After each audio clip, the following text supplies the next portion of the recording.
সমাজে অন্তত লক্ষ্মীপুরে কোনো চাঁদাবাজি নাই। লক্ষ্মীপুরে চাঁদাবাজি আছে? শিওর আপনারা? এখানে কোনো দুর্নীতি নেই?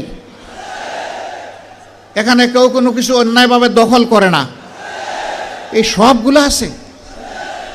যারা এগুলা করেন তারা কোন দলের, তারা কোন ধর্মের, তারা কোন প্রজাতির, তারা কোন গোষ্ঠীর, এটা না দেখে এই বিনয়ের সাথে অনুরোধ করব, বন্ধুরা দয়া করে ওই শহীদদের রক্তের প্রতি একটু সম্মান দেখাও। আমাদের শহীদদের রক্তকে তোমরা অপমানিত করবা না। এ অপকর্ম ছেড়ে দাও। তোমাদের যদি খাওয়ার অভাব হয়, আমরা আশ্বস্ত করছি এই সমস্ত মানুষগুলা মিলে আল্লাহ আমাদেরকে যে নিয়ামত এবং রিজেক দিয়েছেন আমরা ভাগ বাটুরা করে খাবো। তবুও তোমরা চাঁদাবাজি ছেড়ে দাও, দখল বাণিজ্য ছেড়ে দাও, তোমরা মানুষকে কষ্ট দিও না। আলহামদুলিল্লাহ, বাংলাদেশের জনগণ সাক্ষী, বিশ্ববাসী সাক্ষী। 2009 সালের 10 জানুয়ারি আওয়ামী লীগ ক্ষমতায় আসার পর 2024 সালের 5ই আগস্ট পর্যন্ত যেই দলের সবচেয়ে বেশি সংখ্যক শীর্ষ নেতাকে খুন করেছে তার নাম হচ্ছে বাংলাদেশ জামাত ইসলামী। এক এক করে 10 জনকে খুন করেছে, আর আল্লাহ একজনকে বাঁচিয়ে রেখেছেন। তিনি হচ্ছেন আমাদের ভাই এটিএম আজহারুল ইসলাম। আফসোসের বিষয়, 6টি মাস চলে গেল, বাংলাদেশ ফেসিবাদীদেরকে তাড়ালো, কিন্তু ফেসিবাদের বোঝা এখনো এটিএম আজহারুল ইসলামের ঘাড়ের উপরে রয়ে গেল। এক এক করে জাতীয় নেতৃবৃন্দ সবাই বের হয়ে আসলেন, এখনো আজহারুল ইসলাম অন্ধকার প্রকোষ্ঠে থেকে গেলেন কারাগারে।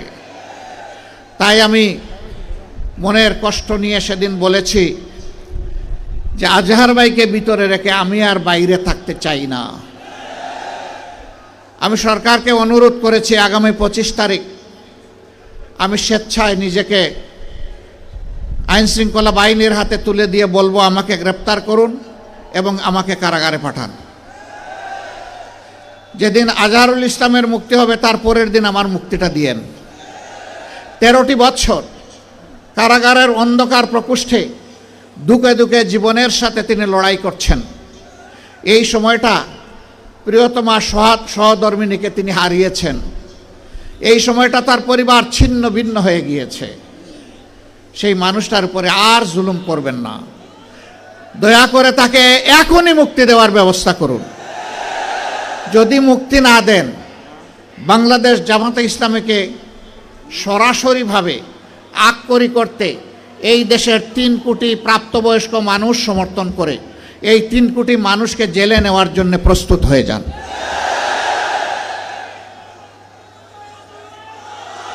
আমার সম্মানিত ভাইয়েরা, এই 54 বছরে এই বাংলাদেশে অনেক কিছু ঘটে গিয়েছে। দফায় দফায় রক্তের বন্যা বয়ে গিয়েছে। আমি কথা লম্বা করব না, আপনাদের দিকে তাকায় আমার খুব কষ্ট হচ্ছে। আমরা ছায়ায় আছি আর আপনারা